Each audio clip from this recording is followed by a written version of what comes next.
Welcome friend, I come back with a new class. আজ আমরা আলোচনা করব অ্যাপ্রোপ্রাইট প্রিপোজিশন।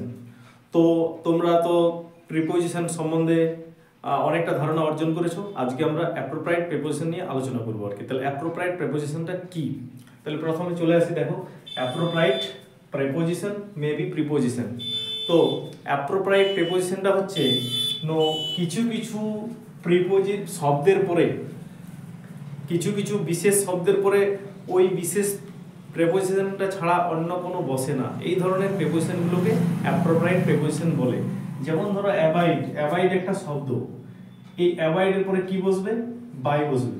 তাহলে এই যে অ্যাবাইড বাই, এটা হচ্ছে আমার অ্যাপ্রোপ্রাইট প্রিপোজিশন, কারণ অ্যাবাইডের পরে অন্য কিছু বসবে না, বাই বসাতে হবে, মানে নির্দিষ্ট করা আছে। তাহলে যখন কিছু শব্দের পরে কিছু প্রিপোজিশন যখন নির্দিষ্ট করা থাকে তাদেরকে অ্যাপ্রোপ্রাইট প্রিপোজিশন বলে। এরপরে দেখি, you should abide dash the rules. Abide by মানে মেনে চলা। তাহলে এখানে দেখো অ্যাবাইড দেওয়া আছে, আমি আর অন্য কিছু ভাববো না, অ্যাবাইডের কি বসে? বাই বসে। এখানে আমি কি বসাবো? বাই। একটু দেখি, দাঁড়া, এটা চলছে না পেনটা। তাহলে অ্যাবাইডের পরে কি বসাবো? বাই। এরপরে দেখো এখানে আমি কয়েকটা শব্দ লিখে রেখেছি, তারপর বিশেষ বিশেষ কয়েকটা প্রিপোজিশন লিখে রেখেছি, তারপর এক্সাম্পল আছে। প্রথমে এগুলো তোমাদেরকে বলে দিই আর কি, বুঝিয়ে দিই, তারপর দেখবে তোমরা নিজেরাই এখানে বসাতে পারবে আর কি। অ্যাপ্রোপ্রিয়েট প্রিপোজিশন শুনলে হয়তো অনেকে ভাবে যে বিশাল কিছু কঠিন জিনিস না, কিন্তু এগুলো বারবার অভ্যাস করতে হবে, পড়তে হবে, মুখস্থ করতে হবে, তাহলে তোমার কাছে সহজ হবে আর কি। তাহলে দেখো এখানে আছে ডাই। ডাইয়ের পরে তো যেমন এখানে আমি বলেছিলাম অ্যাবাইডের পরে বাই বসে, তাহলে এখানে আপনি ডাইয়ের পরে একবার অফ লিখেছেন, একবার ফ্রম লিখেছেন, একবার ফল লিখেছেন, একবার বাই লিখেছেন, একবার ইন লিখেছেন।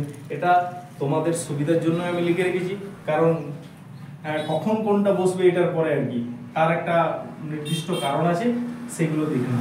দেখো ডাই অফ, যদি রোগে মারা যায়, ডাই মানে তো মারা যাওয়া, তাহলে রোগে যদি মারা যায় তাহলে আমরা কি বসাবো? ডাই। যদি কোনো কিছুর কারণে যদি মারা যায়, মানে কারণ বলতে প্রভাব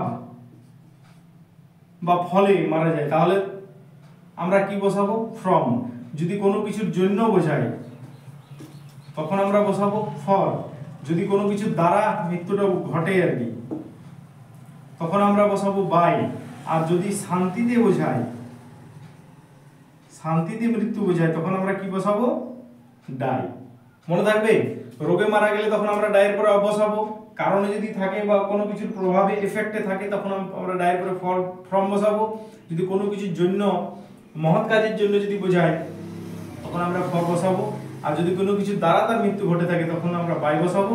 আর যদি সে শান্তিতে মরতে চায় বা মারা গেছে এই ধরনের বোঝায় তখন আমরা ডাইয়ের পরে ইন বসাবো।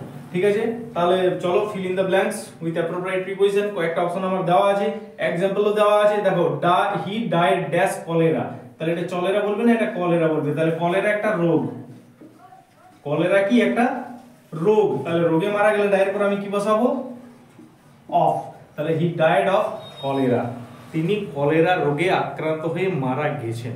ঠিক আছে, এরপর দেখো he died dash over eating, অর্থাৎ সে বেশি খাওয়ার ফলে তার এফেক্ট হয়েছে, সে মারা গেছে আর কি। তাহলে আমরা এটা কি করব? ফ্রম। নেক্সট দেখো he died dash his country, তিনি তার দেশের জন্য মারা গেছেন। দেখো এখানে একটা মহৎ উদ্দেশ্য বোঝাচ্ছে আর কি, তাই না? যার জন্য আমরা করব কি? ফর। এরপর দেখো হি ডাইড ড্যাশ পয়জন, অর্থাৎ বিষ খেয়ে সে মারা গেছে আর কি, বা বিষক্রিয়া মানে ফলে সে মারা গেছে, তখন আমরা কি করব? তাহলে বিষের দ্বারা মৃত্যুটা তার ঘটছে, যার জন্য আমরা কি করব? পয়জন করব।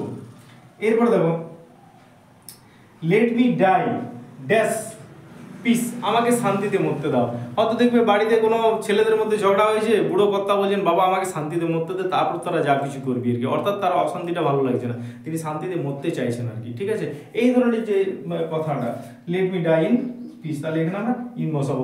এই ছিল আজকের ক্লাস। বন্ধুরা যদি প্রথমবার ভিডিওটা দেখছো তো প্লিজ আমার চ্যানেলটা সাবস্ক্রাইব করে দিও, ইউটিউব থেকে দেখলে, আর যদি ইনস্টাগ্রাম ফেসবুক থেকে দেখছো তো প্লিজ আমাকে ফলো করে রাখো এরকম ইনফরমেটিভ ভিডিও পাওয়ার জন্য।